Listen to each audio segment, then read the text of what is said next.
কালাম মজিদে ঘোষণা দিয়েছেন, উদউনি আস্তাজিব লাকুম, তোমরা আমাকে ডাকো, আমি তোমাদের ডাকে সাড়া দেব। তোমরা আমার কাছে চাও, আমি তোমাদের চাওয়া পূরণ করব। তোমরা আমার কাছে প্রার্থনা করো, আমি তোমাদের প্রার্থনা কবুল করব। তোমরা আমার কাছে দোয়া করো, আমি তোমাদের দোয়া কবুল করব, মঞ্জুর করব। তাহলে আমরা আল্লাহর কাছে দোয়া করতে রাজি আছি কিনা? আল্লাহকে ডাকতে রাজি আছি কিনা? আল্লাহ পাকের বান্দাগণ, যখন একজন মানুষ হালালভাবে সহিভাবে জীবনযাপন করে, নিজের জবানকে হেফাজত করে, নিজের অন্যান্য অঙ্গ প্রত্যঙ্গগুলোকে গুনাহ থেকে বাঁচিয়ে, হালাল খাদ্য খেয়ে হালাল ভক্ষণ করে আল্লাহর কাছে দোয়া করে, দোয়া করতে দেরি আল্লাহ কবুল করতে দেরি করেন না। আল্লাহ পাকের বান্দাগণ, যদি পেটের মধ্যে হারাম ঢুকে, কি ঢুকে? হারাম ঢুকে, তাহলে ওই হারাম যতক্ষণ পর্যন্ত পেটের মধ্যে থাকে, ততক্ষণ পর্যন্ত আসমানের ফেরেশতারা ওই বান্দার উপরে, ওই মানুষের উপরে লানত করতে থাকে। নাউজুবিল্লাহ। এজন্য আমাদেরকে কি করতে হবে? হালাল রিজিক অন্বেষণ করতে হবে। অল্প হলেও যদি আপনি হালাল রিজিক খেয়ে থাকতে পারেন, এবং ওই অবস্থা যদি আপনি আল্লাহকে একবার ডাকেন, আল্লাহ রাব্বুল আলামিন আপনার একবার ডাকে 70 বার সাড়া দেবে। যদি আপনি আল্লাহর কাছে দোয়া করেন, প্রার্থনা করেন, সেই দোয়া প্রার্থনা আল্লাহ কবুল করে নেবে। দোয়া এমন একটা হাতিয়ার, আল্লাহ পাকের পক্ষ থেকে এমন একটা নিয়ামত। এই হাতিয়ার নিয়ামত আল্লাহ রাব্বুল আলামিন সকলকে দান করেছেন। ছোটরা বড়দের জন্য দোয়া করলে কবুল হয়, বড়রাও ছোটদের জন্য দোয়া করলে কবুল হয়। পিতামাতা মায়ের যে সন্তানের জন্য দোয়া করলে কবুল হয়, আবার সন্তান যদি পিতামাতার জন্য দোয়া করে, সেটাও আল্লাহ কবুল করে। স্বামী দোয়া স্ত্রীর জন্য কবুল, স্ত্রীর দোয়া স্বামীর জন্য কবুল। এরপরে বড় ভাইয়ের দোয়া ছোট ভাইয়ের জন্য কবুল, ছোট ভাইয়ের দোয়া বড় ভাইয়ের জন্য কি কবুল। তার অর্থ হলো দোয়া এমন একটা যে পুঁজি, এমন একটা হাতিয়ার, এমন একটা নিয়ামত, এটা আল্লাহ রাব্বুল আলামিন মানুষ ছাড়াও অন্যান্য জীবজন্তুকে দিয়েছেন। আল্লাহু আকবার। অন্যান্য জীবজন্তু যদি দোয়া করে, আপনি যদি কোনো গরু ছাগলের দোয়া নিতে পারেন, সেটাও পারবেন। কিরকম? একজন খারাপ মহিলা সারা জীবন সেই খারাপ কাজ করেছে, কবিরা গুনার কাজে লিপ্ত ছিল, কিন্তু গরমের ভিতরে যখন একটা কুকুরের বাচ্চা পিপাসায় কাতর হয়ে পড়লো, তখন ওই মহিলা নিজের পায়ের মোজা পানির মধ্যে চুবিয়ে আস্তে আস্তে ওই কুকুরের বাচ্চাটাকে পানি পান করালো। ওই কুকুরের বাচ্চা শুধু উপরের দিকে তাকিয়েছে, আল্লাহর কাছে দোয়া করেছে ওই মহিলার জন্য। আল্লাহ রাব্বুল আলামিন সাথে সাথে ওই খারাপ মহিলার গুনাহগার মহিলার জীবনের সমস্ত কবিরা গুনাহগুলো মাফ করে দিয়েছে। তাহলে বোঝা গেল দোয়া এমন একটা হাতিয়ার, যেটা কুকুরের বাচ্চাকে আল্লাহ রাব্বুল আলামিন দান করেছেন। ঠিক তেমনি ভাবে বদদোয়া কিন্তু খারাপ জিনিস। আপনি যদি দোয়ার বদলে মা বাপ থেকে বদদোয়া নেন, সেটাও কবুল হয়ে যাবে আল্লাহর কাছে। পীর উস্তাদের থেকে যদি আপনি বদদোয়া নেন, দোয়া নিলেও কবুল হবে, বদদোয়া নিলেও কি কবুল হবে। তার অর্থ হলো দোয়া যেরকম আল্লাহ কবুল করেন, বদদোয়া আল্লাহ কি কবুল করেন। একজন মহিলা সারা জীবন নামাজ পড়তো, রাত্রেবেলায় নামাজ পড়তো, দিনের বেলায় রোজা রাখতো, কিন্তু একটা বিড়ালের বাচ্চাকে সে আটক করে রেখেছিল। আটক করে রেখে সেটাকে কোনো ধরনের খানা দানা দেয় নাই। এই বিড়ালের বাচ্চাটা না খেয়ে মৃত্যুবরণ করলো। মৃত্যুর আগে ওই মহিলাটাকে বদদোয়া দিল, সাথে সাথে আল্লাহ রাব্বুল আলামিন ওই মহিলার জীবনের সকল নামাজ রোজা সব ধ্বংস করে দিলেন, বরবাদ করে দিলেন। তাহলে বোঝা গেল যে দোয়াও আছে, বদদোয়াও কি আছে। সেই জন্য আমরা আল্লাহর কাছে দোয়া করব। কি করব? আল্লাহর কাছে দোয়া করব। মাল্লাম ইয়াসআলিল্লাহ ফালইয়াকদুব আলাইহি, যারা আল্লাহর কাছে দোয়া করে না, আল্লাহর কাছে প্রার্থনা করে না, আল্লাহ তাদের উপরে নারাজ হয়ে যান। কি হয়ে যান? নারাজ হয়ে যান। এজন্য কার কাছে কি দোয়া আছে, কার কাছে কি পুঁজি আছে, এটা আল্লাহ ভালো জানে। হযরত সুফি সদরউদ্দিন রহমতুল্লাহ নাম শুনেছেন নি আপনারা? বাজারিয়ার পীর সাহেব হুজুর। হ্যাঁ, উনি যখন বালক বয়সে ছিলেন, তখন তিনি বাড়ি থেকে বের হওয়ার পর একটা মজ্জুব লোক, যে গায়ের মধ্যে ধরেন একটু এলোমেলো পোশাক, চুল এলোমেলো, বললো, এই বালকের দিকে আসো, আমার এই জুব্বাটা ধুতে পারবা, ধৌত করে দিতে পারবা, পরিষ্কার করে দিতে পারবা? হ্যাঁ, পারবো। তখন উনি বালক বয়সে সুফি সদরউদ্দিন রহমতুল্লাহ মসজিদ থেকে, ওই দরবেশ থেকে কি করলেন? জুব্বাটা নিলেন, নিয়ে সেটাকে ভালোভাবে সাবান দিয়ে পরিষ্কার করে ধুয়ে মুছে সুন্দর করে এটা পরিষ্কার করে তার হাতে দিলেন, দরবেশ রাতে। ওই মজ্জুব দরবেশ আল্লাহওয়ালা ব্যক্তি, উনি জামার দিকে তাকিয়ে বললো যে, তুমি আমার এই জামাকে এত সুন্দর পরিষ্কার করে দিয়েছ, আমিও দোয়া করি যেন আল্লাহ তোমার অন্তর, তোমার কলবটাকে পরিষ্কার করে দেয়। ওই দোয়া আল্লাহ কবুল করে ফেলেছেন। হযরত সাইয়েদ আহমদ, যে সাইয়েদ আহমদ বেলরবি রহমতুল্লাহ আলাইহির মুরিদ হযরত শাহ সুফি নূর মোহাম্মদ নিজামপুরের রহমতুল্লাহ, নাম শুনেছেন আপনারা? নিজামপুরে তার মাজার, মিরসরাই, কত বড় দরজার ওলি সুফি নূর মোহাম্মদ নিজামপুরের রহমতুল্লাহ। ওনার পীর শায়েখ ছিলেন কে? সাইয়েদ আহমদ বেলরবি রহমতুল্লাহ আলাইহি। যখন একটা মাহফিলের মজলিসে সাইয়েদ আহমদ বেলরবি রহমতুল্লাহ আলাইহির ইস্তেনজার প্রয়োজন হলো, তিনি ইস্তেনজাখানায় যাওয়ার আগেই সুফি নূর মোহাম্মদ নিজামপুর রহমতুল্লাহ আলাইহি সেখানে একটু আতর ছিটিয়ে দিলেন। কি ছিটিয়ে দিলেন? সুগন্ধ ছিটিয়ে দিলেন। হুজুর যখন ইস্তেনজা করতে গেলেন, ইস্তেনজা করার পরে তিনি যখন বের হলেন, তিনি বললেন, বাবা রে, আমি ইস্তেনজা করতে খুব আরাম পেলাম, আমার কাছে সেখানে সুঘ্রাণ লেগেছে, কে এই কাজটা করেছো, কে সেখানে আতর দিয়েছো? তখন মাওলানা কারামাত আলী জৈনপুর রহমতুল্লাহ আলাইহি বলেছেন যে আমাদের ভাই নূর মোহাম্মদ সাহেব এই কাজ করেছে। তখন সাথে সাথে পীর সাহেব আল্লাহর কাছে দোয়া করলেন, হে আল্লাহ, আমার ইস্তেনজাখানাতে যেরকম সে সুগন্ধ দিয়ে ভরপুর করে দিয়েছে, আমিও আপনার কাছে দোয়া করি, প্রার্থনা করি, তার এই চিরকালের ঘর কবরকেও আপনি সুগন্ধে পরিণত করে দিয়ে। এখন পর্যন্ত সুফি নূর মোহাম্মদ নিজামপুর রহমতুল্লাহ আলাইহি মাজার শরীফে সুগন্ধান পাওয়া যায়। আমি নিজে পেয়েছি 2 বার, বেশ কয়েকবার জিয়ারত করার আল্লাহ সুযোগ করে দিয়েছে, কিন্তু আমি 2 বার এই সুঘ্রাণটা পেয়েছি। আপনারা কেউ পেয়েছেন জানি না, তবে আপনারা যদি খেয়াল করেন সেটা পাবেন। এটা গোলাপের একটা সুঘ্রাণের মতো আস্তে আস্তে নাকের মধ্যে লাগে। এটা হচ্ছে কার দোয়া? শায়েখের দোয়া। কার দোয়া? শায়েখের দোয়া। এই জন্য দোয়ার প্রয়োজন আছে কিনা? রাসূলুল্লাহ সাল্লাল্লাহু আলাইহি ওয়াসাল্লাম ইরশাদ করেছেন, আল্লাহর বান্দাদের মধ্যে এমন কিছু বান্দা আছে যাদের চুলগুলো উস্কো খুস্কো, চুল এলোমেলো, গায়ের মধ্যে ধুলায় মলিন পোশাক, কিন্তু তাদের সাথে আল্লাহর এমন একটা সম্পর্ক, দৃঢ় সম্পর্ক, মজবুত সম্পর্ক, তারা যদি কারো জন্য দোয়া করে সেটাও আল্লাহ কবুল করে, আবার কারো জন্য বদদোয়া করলে সেটাও আল্লাহ কবুল করে নেয়। এজন্য কাউকে ঘৃণা করবেন না, কাউকে হেকারাত করবেন না। কার ভিতরে কি দিয়েছে সেটা আল্লাহ ছাড়া কেউ জানে না। আমরা কি অন্য মানুষের অন্তরের খবর জানি? এমন এমন মানুষ আছে, হয়তো রিক্সা চালায়, ঠেলা গাড়ি ছাড়ায়, হয়তো যে চাষবাস করে বা মুদি দোকান করে, কিন্তু তার তাকওয়া ফরেজগারি এত বেশি স্বচ্ছ সুন্দর, আল্লাহ রাব্বুল আলামিন তার নামটা আল্লাহর ওলিদের লিস্টের ভিতরে লিপিবদ্ধ করে দিয়েছে। এমন মানুষও আছে। কারণ আল্লাহর ওলি হতে হলে যে টাইটেল পাস করতে হবে, বিএমএ পাস করতে হবে, দাওরা পাস করতে হবে, এরকম শর্ত আল্লাহ দেন নাই। আল্লাহ রাব্বুল আলামিন ওলিদের শুধু 2টা শর্ত দিয়েছেন, আল্লাযিনা আমানু ওয়া কানু ইয়াত্তাকুন, যারা ঈমানদার হবে এবং যারা আল্লাহকে ভয় করবে, আল্লাহর ভয়ে নিজের জীবনের যাবতীয় গুনার কাছ থেকে দূরে থাকবে, আল্লাহর ভয়ে আল্লাহ পাকের যাবতীয় হুকুমগুলো পালনের চেষ্টা করবে, সর্ব অবস্থায় আল্লাহকে ভয় করবে, ওই ব্যক্তিটাকে আল্লাহ ওলি হিসেবে কবুল করে নেবে।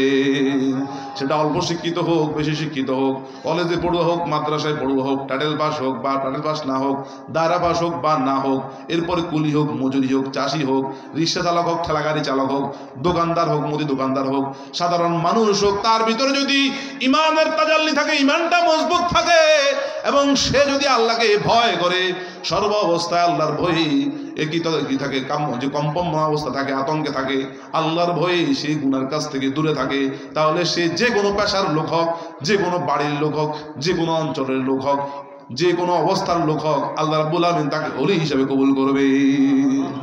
এজন্য অন্তরের মধ্যে আল্লাহর ভয় এবং ঈমান থাকার প্রয়োজন আছে কিনা? আল্লাহ পাক আমাদের সকলকে বুঝার আমল করার তৌফিক নসিব করুন, আমিন। আল্লাহ পাকের বান্দাগণ, 5 ওয়াক্ত নামাজের মধ্যে আল্লাহ রাব্বুল আলামিন মোটামুটি 2 ওয়াক্ত নামাজের কসম পবিত্র কোরআন মাজিদে করেছেন। একটা হচ্ছে ওয়াল ফাজরি, ফজরের কসম করেছেন। কিসে কোন নামাজের কসম করেছেন? ফজরের নামাজের কসম করেছেন। আর একটা সূরাতে ওয়াল আসরে, আসর নামাজের কসম করেছেন। কিন্তু ওয়াল জোহরে, ওয়াল মাগরিবে, ওয়াল ইশা এরকম কোন সূরা আছে? 5 ওয়াক্ত নামাজের মধ্যে 2টা সময়ের কসম। ওয়াল ফাজর বলে অনেকে বলেছেন এটা ফজরের কসম বা ফজর নামাজের কসম। আর ওয়াল আসরের 2টা শব্দ অর্থ, একটা হচ্ছে সময় আর একটা হচ্ছে আসরের নামাজ। কাল বা সময়কেও আরবিতে আসর বলা হয়। এই 2 নামাজের পরে কোনো ধরনের নফল নামাজ নাই। জোহরের নামাজের পরে নফল নামাজ আছে কিনা? আছে। মাগরিবের নামাজের পরে আছে কিনা? এশার নামাজের পরে নফল নামাজ আছে, কিন্তু ফজরের নামাজের পরে এবং আসরের নামাজের পরে কি নাই। আল্লাহ রাব্বুল আলামিন সাধারণভাবে কসম করেন না, যেই বিষয়ের গুরুত্ব রয়েছে, তাৎপর্য রয়েছে, ওই বিষয়ের উপর আল্লাহ কসম করেন। তার মানে বোঝা গেল ফজরের নামাজ এবং আসর নামাজের গুরুত্ব 5 ওয়াক্ত নামাজের মধ্যে সবচাইতে বেশি। এজন্য আল্লাহ রাব্বুল আলামিন 2টা নামাজের কসম পবিত্র কোরআনে করেছেন। ফজরের নামাজ অনেকের কাজা হয় এবং ফজরের নামাজের সময় মসজিদে মুসল্লি কম দেখা যায়, আবার ঠিক আসর নামাজের সময়ও মসজিদে মুসল্লি কম দেখা যায়। 2টা সময় মানুষের বিশ্রামের সময়। ফজর নামাজের আগে মানুষ এশার নামাজের পরে খাওয়া দাওয়া খেয়ে যখন ঘুমায়, অনেকের ঘুমের কারণে ফজর নামাজ কি হয়ে যায়, কাজা হয়ে যায়, তরক হয়ে যায়। আর অনেকে দুপুরে খাওয়ার পরে একটু বিশ্রাম নেয়, এই বিশ্রামের কারণে অনেক সময় আসর নামাজ কাজা হয়ে যায়, কিংবা মসজিদে এসে আসর নামাজ আদায় করতে পারে না। এই 2টা নামাজ যদি বান্দা মসজিদে গিয়ে আদায় করে, আল্লাহ রাব্বুল আলামিন বাকি 3 ওয়াক্ত নামাজ মসজিদে আদায় করাটা সহজ করে দেবেন। আল্লাহ পাকের বান্দাগণ কাল করেন কিয়ামতের ময়দানে হাসরের মাঠে আল্লাহ রাব্বুল আলামিন 7 দল ব্যক্তিকে আল্লাহর আরশ ও আল্লাহর নিচে ছায়া দান করবেন। তাদের মধ্যে ওই একটি দল যারা দুনিয়াতে অন্তরটাকে মসজিদের দিকে টানানো অবস্থায় রেখেছিল, লাগানো অবস্থায় রেখেছিল, ফজরের নামাজ জামাতের সাথে আদায় করেছে, আবার অপেক্ষায় ছিল কোন সময় জোহরের ওয়াক্ত হবে, জোহরের নামাজ আমি মসজিদে গিয়ে জামাতের সাথে আদায় করব। এরপরে আসর মাগরিব এশা এভাবে 5 ওয়াক্ত নামাজ সে যদি মসজিদে গিয়ে আদায় করে, আল্লাহ রাব্বুল আলামিন কিয়ামতের ময়দানে ওই সকল বান্দাদেরকে আরশ ও আল্লাহর নিচে ছায়া দান করবে। তাহলে আমরা মসজিদে গিয়ে নামাজ আদায় করার চেষ্টা করব কি করব না? শুধু নামাজ মসজিদে টাকা বসে দিলে হবে? মসজিদে গিয়ে নামাজ আদায় করতে হবে না? আল্লাহু আকবার। বান্দাগণ, যে আল্লাহর কাছে হায়াত, মওত, রিজিক, আয়, উন্নতি, সে আল্লাহকেই নামাজের মাধ্যমে স্মরণ করতে হবে। নবী মুহাম্মদুর রাসূলুল্লাহর রূহ মুবারক যখন আল্লাহ রাব্বুল আলামিন তৈরি করলেন, নূর মুবারক যখন তৈরি করলেন, আল্লাহ রাব্বুল আলামিন আল্লাহ রাসূল পাক সাল্লাল্লাহু আলাইহি ওয়াসাল্লামের রূহের সামনে কুদরতের আয়না ধরলেন। আয়না ধরার পরে রাসূল পাক সাল্লাল্লাহু আলাইহি ওয়াসাল্লাম যখন নিজের সৌন্দর্য দেখলেন যে আল্লাহ আমাকে এত সুন্দর করে তৈরি করেছে, সাথে সাথে রাসূল পাক সাল্লাল্লাহু আলাইহি ওয়াসাল্লাম আল্লাহ পাকের কুদরতি কদমে সিজদায় অবনত হয়ে গিয়েছেন, সিজদা করেছেন আল্লাহকে। সর্বপ্রথম সিজদা করেছেন নবী মুহাম্মদুর রাসূলুল্লাহ সাল্লাল্লাহু আলাইহি ওয়াসাল্লাম। এই কারণেই আল্লাহ রাব্বুল আলামিন নবী মুহাম্মদুর রাসূলুল্লাহর যে রূহটাকে দুনিয়াতে সকল নবী রাসূলদের ভিতরে রেখেছেন, কারণ নবী রাসূল সবাই দুনিয়াতে আল্লাহকে সিজদা করেছে, তারা বেনামাজি ছিলেন না। নবী রাসূলরা কি বেনামাজি ছিলেন? ওয়া তাকাল্লুবাকা মিনাস সাফিস সাজিদিন। আর আমি আপনাকে সিজদাকারীদের মধ্যে আস্তে আস্তে পরিবর্তন করতে করতে দুনিয়াতে পাঠাবো। তার অর্থ রাসূল পাক সাল্লাল্লাহু আলাইহি ওয়াসাল্লামের এই নূর মুবারক ইব্রাহিম আলাইহিস সালামের ভিতরে ছিল, ইব্রাহিম আলাইহিস সালাম আল্লাহকে সিজদা করেছিলেন। ইসমাঈল আলাইহিস সালামের ভিতরে ছিল, ইসমাঈল আলাইহিস সালাম আল্লাহকে সিজদা করেছিলেন। আস্তে আস্তে শেষ পর্যন্ত আব্দুল্লাহ রাদিয়াল্লাহু তাআলা আব্দুল মুত্তালিবের কাছে ছিল, আব্দুল মুত্তালিবও আল্লাহকে সিজদাকারী ছিলেন। এরপরে আস্তে আস্তে হযরত আব্দুল্লাহ রাদিয়াল্লাহু তাআলা রাসূল পাক সাল্লাল্লাহু আলাইহি ওয়াসাল্লামের আব্বাজানের মধ্যে নূর মুবারককে আল্লাহ রাব্বুল আলামিন হেফাজত করেছেন, তিনিও আল্লাহকে সিজদাকারী ছিলেন। সুবহানাল্লাহ। আল্লাহর কথা মিথ্যা হতে পারে না। আল্লাহ রাব্বুল আলামিন যা বলেছেন আল্লাহ সত্য বলেছেন। তো এই জন্য মোটামুটি 4টা বিষয়ের উপরে যদি মানুষ থাকতে পারে তাহলে সে আর ক্ষতিগ্রস্ত হবে না। অনেক মানুষ অনেক কারণে ক্ষতিগ্রস্ত হয়ে যাবে। এই জন্য আল্লাহ রাব্বুল আলামিন সূরা আসর নাযিল করেছেন। কোন সূরা?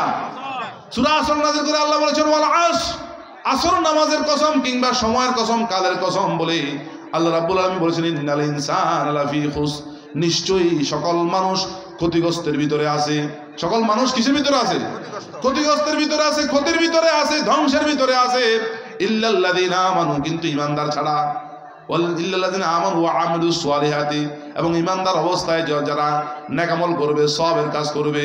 ওয়া তাওয়াসাউ বিল হাক্কি, যারা সত্যের পথে থাকবে, সত্য কথা বলবে, সত্য সাক্ষী দিবে।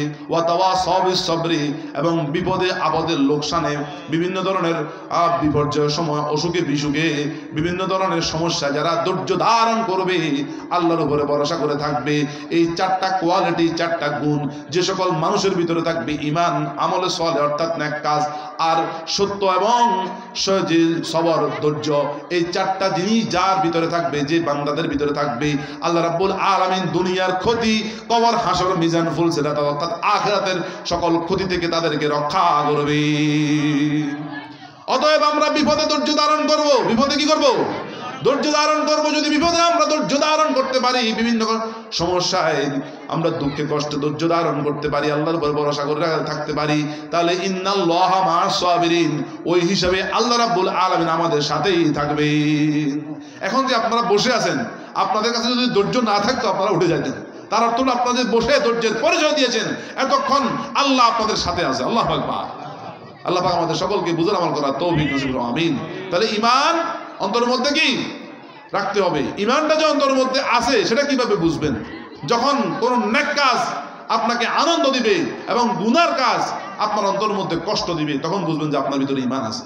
অনেক মানুষ আছে গুনার কাজ করতে আছে, তার অন্তরের মধ্যে কোনো ধরনের দুঃখ কষ্ট কিংবা লজ্জা আসে না, বুঝতে হবে যে তার ঈমান নষ্ট হয়ে গিয়েছে। ঈমান কি হয়ে গিয়েছে?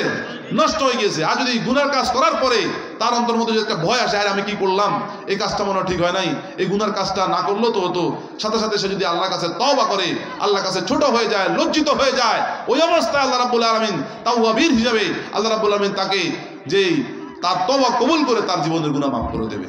তার মানে বোঝা গেল যে গুনাহ করার পরেও পথ খোলা আছে, তবে গুনাহ করার পরে অন্তরের মধ্যে আফসোস থাকতে হবে। যদি আফসোস না আসে, কোনো ধরনের লজ্জা না আসে, গুনাহ করতে করতে শেষ পর্যন্ত সে গুনাহ নিয়ে কবরে যাবে, তার অর্থ হলো সে বেঈমান হয়ে কবরে গেল।